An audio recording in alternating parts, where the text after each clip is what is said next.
Hello everyone, welcome back my channel. Quincy Jones made music history with Michael Jackson, everything he said about the Thriller singer. Quincy Jones had the magic touch when it came to music production, so when he teamed up with Michael Jackson, they were destined for greatness. The legendary producer, who died in November 2024 at the age of 91, worked with the likes of Aretha Franklin and Frank Sinatra before hitching his wagon to Jackson in the late 1970s. Jackson, meanwhile, was a pop sensation after singing with his brothers in the Jackson 5 as a kid before branching out into solo work. Everybody said, "You can't make Michael any bigger than he was in the Jackson 5, Jones recalled via the Los Angeles Times. I said, "We'll see." Jones didn't let naysayers get in his way, collaborating with Jackson on his first solo album, Off the Wall, released in 1979 to critical success.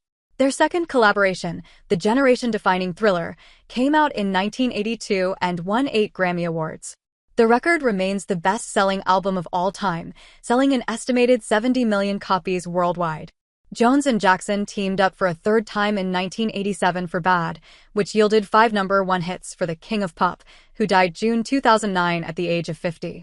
Throughout their friendship, and following Jackson's death, Jones was vocal about the highs and lows that they faced.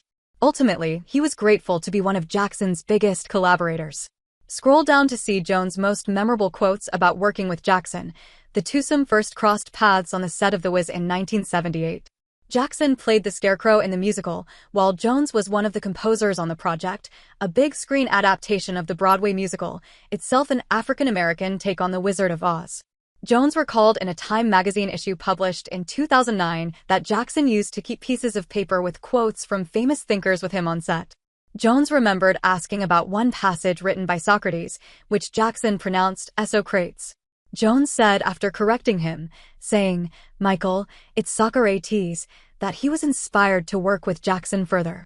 The look he gave me then, it just prompted me to say, because I'd been impressed by all the things I saw in him during the rehearsal process, I would love to take a shot at producing your album, Jones said. And he went back and told the people at Epic Records, and they said, "No way, Quincy's too jazzy." Michael was persistent, and he and his managers went back and said, "Quincy's producing the album." And we proceeded to make Off the Wall. Ironically, that was one of the biggest black-selling albums at the time, and that album saved all the jobs of the people saying I was the wrong guy. That's the way it works. Jones told The Hollywood Reporter in May 2021 that he met Jackson when he was 12 at Sammy Davis's house, and he told me when we decided to do The Wiz. It was during that encounter that Jones recalled Jackson asking him, "I need you to help me find a producer. I'm getting ready to do my first solo album." When the pair worked on The Wiz, Jones was impressed. He knew how to do his homework, whether it was with Fred Astaire and Gene Kelly or whoever, James Brown. He was doing some Elvis copying, too, Jones said. The King of Pop, man. Come on. Looking back at their recording sessions, Jones told The Guardian in September 2014, "It was as loose as you can get. We'd be joking and having fun. Are you kidding? You gotta know how to party. If you get uptight, the music's going to sound like nothing. I used to say, always leave a little room for God to walk in the room." The studio time wasn't all fun and games, especially when Jackson brought his snake, Muscles, in with him. "He wrapped himself around my leg," Jones recalled of the strange pet encounter. "He used to crawl across the console. I wasn't very comfortable with that."